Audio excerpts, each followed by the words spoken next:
こういう感じこういう風にペン使ってライト入れたりするっていう感じですね。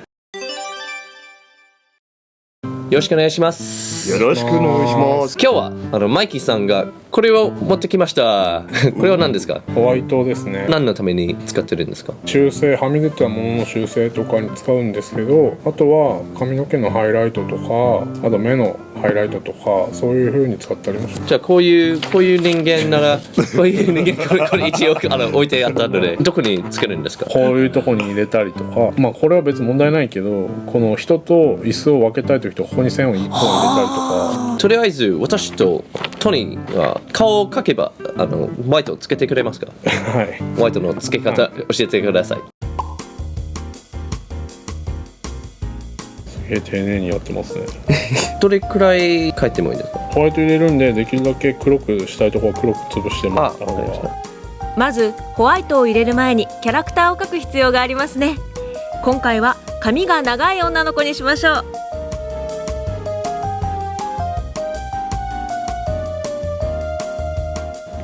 JK のキャラクター。そうなってるっぽいです困ります。方向はどっちにするか。なんかどんな髪を描いているか分からなくなってる。わかる。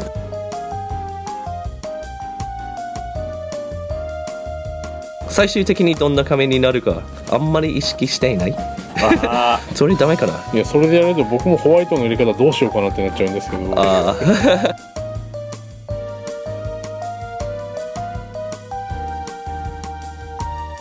はい、なんとなく髪があります。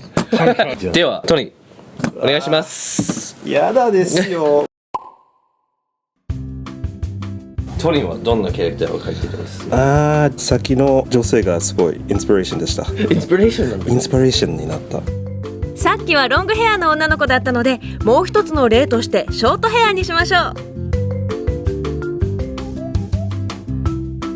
最近人間全然描いてないから。人間描いてない。そう、なんか変って聞いた。変な感じ。変な感じ。おい違います。動物難しくないですか？でもちょっと変なポケモンみたいな。変なポケモンゲットしたくないやつ。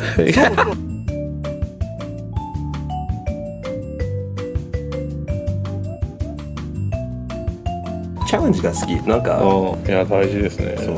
本当に僕は髪の毛難しいですよ。髪の毛は難しいと思います。絶対2ヶ月後で僕は全然違うと思いますよ。じゃあ2ヶ月後を楽しみにしてください。よし、あるぞ。期待してるから。はい、お疲れ様です。お疲れ様です。マイキー先生お願いします。適当に描いたキャラクターをよくしてください。よくしてください。これは何ペン？丸ペンですね。じゃあまずはお水に入れて、でこれつけて、まあ例えばこういうので曲線を合わせて、こういう感じ。でまあ鉛筆なんでちょっと分かりづらいかな。まあフリーハンドでもインクが出れば入れられるんですけど。じゃあ何を意識して描いてるんですか？基本はハイライト。どっちから光が当たってるかとか考えながら入れるのが普通なんですけど、まあ、絵的な表現としてここに入れた方がいい絵になるという感覚が作家さんによっていろいろあるので、必ずしもその絶賛的に光が当たってる方のみっていう考え方ではないかなっていう。曲線定規やフリーハンドでホワイトを入れていきます。ホワイトはハイライトとしてはもちろん、表現の一つの手段としても使えます。じゃあルールっていうよりも何がよく見える？そうですね、いい絵になるにはどこに入れたらいいとかは多分それぞれ描いた人は考えながら入れてると思う。あとはもうちょっとインクが濃いといいんですけど、そうですね。こういう感じでこの先端がちょっとホワイトの先端がこう太くなってるんですけど、ここが丸いんでここですね。髪の毛なんで、まあ、こういうのちょっと細くしたり先が尖るようにしたりとかして補修したり、例えばあとこういう独立してある髪の毛、はい、この流れから別にあるやつとかはこんな感じで抜いてあげると髪の毛は別に動きがありますよとか、型に乗っているようにすそうですね、るためにインクが出てこういう感じでフリーハンドで入れていってもいいですし、あと目とかも普通にこれでライト入れたりとかもできるんで、好きに入れてもらっていいです。生きてきた。であとは本当は背景とかに黒いものがあったりして、ここが真っ黒になっちゃうとここを浮かせるみたいなやつもあるんですけど、ホワイトで G ペンの方がいいか。G ペンにするとちょっと太く引けるんで、多分こう引けるんですね。でさっき言ったみたいにここの辺の頭のところが太いのとかは後で黒で修正する。でここ乾いてないと手ついちゃうんで、そうですね。それだけ気をつけて、こういう頭のとことか、へえ。こういう風にペン使ってライト入れたりするっていう感じですね。紙の構成が分かんないんですけどそうですね。ここら辺とかを削って、こうちゃんとこういう形のこっちもこっちも尖ってますよっていう感じにしたりしますね。ここら辺も調整して。一応似てるような顔がこの辺に。ヒゲみたいな。そうそうですね。適当に書いちゃったんですけど。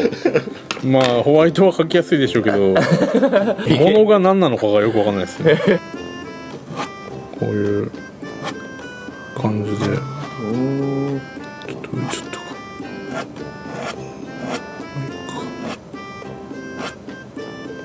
たか。なぜここじゃなくてここに書いたんですか？まあこれが何なのかがまずわかんないんであれですけどそうですね。ここが膨らんでるのをここが盛り上がってる一番って思って、まあ次だとここぐらいかなっていう、こういう形、横から見たらっていうイメージで、こことここに当てようかな。なるほど。じゃあ後ろに伸びているところが黒く、先の方を尖らせるように先端がとんがるように調整したりとか、あとは遊び絵というか、こういう別に1本だけテカってたり、本当はトーンとか例えばこっち側に色味があればここにも延長したやつが見えるんで、もうちょっとその毛が遊んでるというか自由に動いてるなっていうのが分かりやすくはなりますね。これトニーさんのやつもやるんですかね。これだとなんかもうちょっとなんかシンプルなやつでいい気もしますけどね。これはあんまり細かく入れるタイプの絵じゃない気はするんですけど、これって細いやつを入れるときはホワイトでやるんですけど、太い白を入れるときってもうそもそもそこを塗らないっていうだけの問題なんで、描いてもらった感じだとここが一つ前髪としてあって、こっちがまた別じゃないですか、でここがまたさ奥のやつでなってるけど、全部黒に塗っちゃうと全部これが一塊になっちゃう。それでいい人はそれでいいんですけど、まあちょっと分からしたいなと思うんだったら、まあ変えてこの前髪は前髪で独立させたいと。インクはこういう風に作ったり、前髪の境目をはっきり見せたいときはホワイトを入れましょう。乾いてからまたこの先だけ少し削って前髪だけ別にあるんですよっていうのを出したりする感じですかね。背景とかにこっちにこう木がありますと。でこれもベタ真っ黒だとここの境界線が分かんないんで、漫画ではやっぱ一線抜きっつって白で抜いちゃいますね。こういう感じで抜いてあげて、漫画っぽくなった、素晴らしい、まあ、そんな感じでホワイトって修正以外にもいろいろ使い道が、目の横にこういうでちょっと光ってる感じを入れてあげたりという感じでホワイトは使います。いいね。勉強になりましたでは皆さんホワイトを使って、まあ多分イラストの時はこういう背景と髪の色は違う色だから別にこういうことしなくていいけど、こういう漫画の時はすごい役に立つですね。キャラクターと背景を別にしてキャラクターを浮かせてみたりとか、一番注目してほしい時はわざと抜いたりはしますけど。ありがとうございます。ありがとうございますました。